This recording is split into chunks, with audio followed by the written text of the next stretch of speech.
It says, the Lord shall send upon thee cursing, vexation, and rebuke, in all that thou settest thine hand unto for to do, until thou be destroyed, until thou perish quickly, because of the wickedness of thy doings, whereby thou hast forsaken me. The Lord shall make the pestilence cleave unto thee, until he have consumed thee from off the land, whither thou goest to possess it. The Lord shall smite thee with a consumption, and with a fever, and with an inflammation, and with an extreme burning, and with the sword, and with blasting, and with mildew, and they shall perish until thou, and they shall pursue thee until thou perish. And let's go to verse 61 to 62.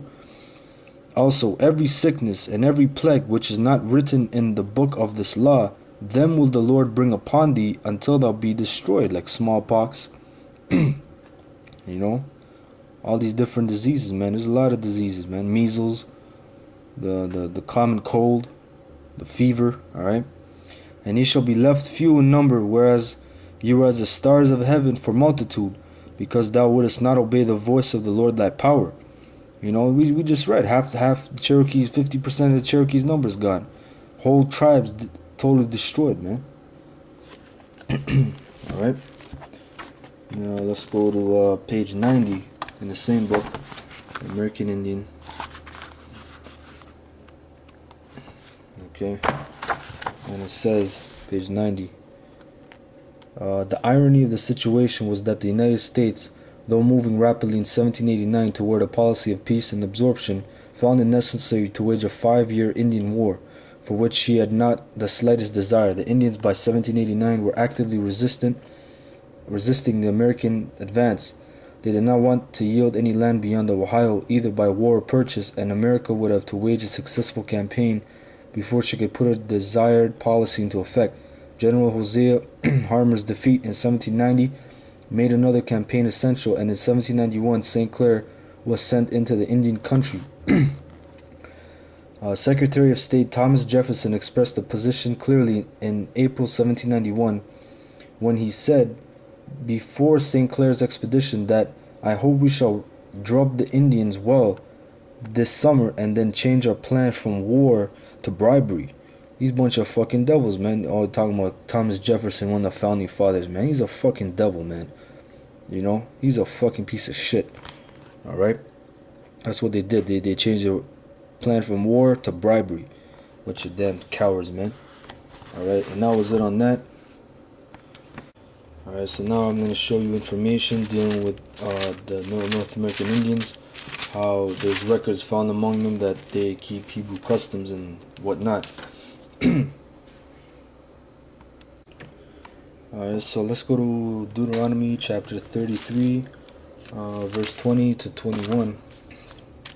And it says, and of Gad he said, blessed be he that enlargeth Gad, he dwelleth. Yeah, so the Most High enlarged Gad, his land. Alright, if you look at Canada, North and USA, that's a big plot of land. He dwelleth as a lion. Alright, because he's like a warrior. He's fierce. You watch that movie Geronimo, man. That's a fierce warrior. He's all into warring, man. That's the spirit the Most High put in him. Like that game Lacrosse, where they run for miles on miles, man. They run miles on miles, man. They're all built into war. They dwell as a lion. And the lion needs a lot of space, man. Alright, a lion dwells in the wilderness and needs a lot of space. You can't keep no Gad as reserve, man, reservation. It says, blessed be he that enlargeth Gad, he dwelleth as a lion, and teareth the arm with the crown of the head. Alright, teareth the arm means they had a blood ceremony where two brothers would cut their hand and put it together, and that will mean that they're blood brothers for life. And the crown of the head is the crown that the chief wears, like this. This is a prime example. This is the crown of the head. Alright, only the chiefs could wear this. Alright, that's the crown of the head. That's a prime example. Alright. It says, and he provided the first part for himself, because there in a portion of the lawgiver was he seated. and he came with the heads of the people. He executed the justice of the Lord and his judgments with Israel. Alright, we're going to show you how Gad, North American Indians, exercised the justice of the Lord. Because they kept the laws. They were a portion of the lawgiver. Alright, let's go to the 10 tribes of Israel. Alright, we went to this book earlier. And let's go to page 14. There's going to be a couple pages we're going to hit up here.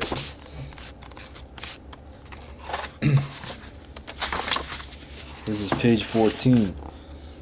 It says, in going down Lake Champlain in December 1832, I was detained by an accident which happened to the stream boat in Lake Ticonderoga.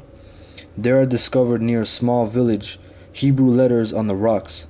At first I thought they were the marks of feet upon the rocks which Mr. Morse speaks of in his geography, but on reflection I saw that some were Hebrew sheens. They were large letters from 4 to 5 inches long and beautifully carved. He said, I did not count them, but presume to say that there were more than 100 near the outlet of Lake George. There are other inscriptions in Pennsylvania and the rocks on the route of the canal I have heard. This is page 15. It says, the following is from Alexander's Messenger, published many years ago in Philadelphia, Pennsylvania. A government officer stationed at Lake Superior at an early day before any white settlers had invaded that part of the country, after becoming acquainted with a number of Indian tribes, found one tribe in possession of copper tubes tightly soldered, and when asked what it contained, they said they were not able to tell, but they had received it from their ancestors a long time ago. The officer finally prevailed upon him to let him open the article, and when he did so, he found it filled with parchment with inscriptions that he could not read. But by sending the parchment to Washington City, where it was examined by competent Hebrew scholars, it was declared to be part of the 5 books of Moses. So they had the Torah among them, man. You know, what are Indians, Native Americans doing with the 5 books of Moses? They're keeping the laws of Moses. Alright, the Most High. Okay.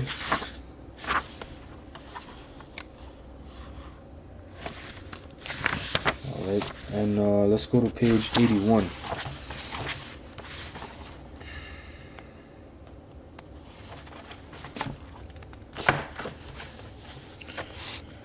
Okay, this is page 81. It says, the reverend gentleman mentioned in the introduction, who had taken so much pains in the year 1764 or 5 to travel far westward to find Indians who had never seen a white man, informed the writer of these memoirs that far to the northwest of the Ohio he attended a party of Indians to a treaty with Indians from the far west of the Mississippi. Here he found the people he was in search of. He conferred with their beloved men who had never seen a white man by the assistance of 3 grades of interpreters.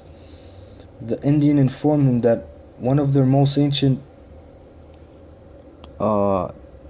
traditions was that a great while ago they had a common father who lived toward the rising of the sun, which is the east, alright, and governed the whole world, that all the white people's heads, alright, that all the white people's heads were under his feet, that he had 12 sons by whom he administered his government.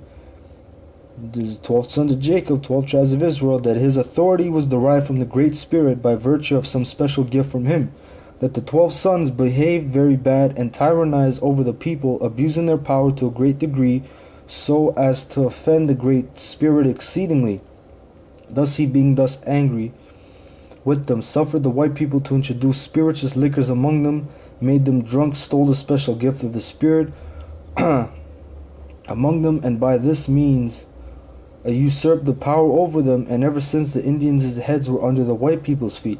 But they also had a tradition that the time would come when the Indians would regain the gift of the Great Spirit from the white people, and with it their ancient power, when the white people's heads would again be under the Indians' feet. Alright? That's some information, man. That's some good information for your ass, man. What do you clowns have to say after that, man? Where's some traditions of Aborigines in Australia talking about that? Alright, you damn idiots, man. You guys fabricating bullshit, man. You guys fabricate lies, man. You guys are, like Job said, you guys are forgers of lies, man. That applies to Esau, but that applies to our people too, man. Our people are all fucking bugged out, man. Alright? I'm gonna show a clip from the movie Cat Below, and it's gonna show you a scene where it tells you that the Gad is an Israelite. Alright?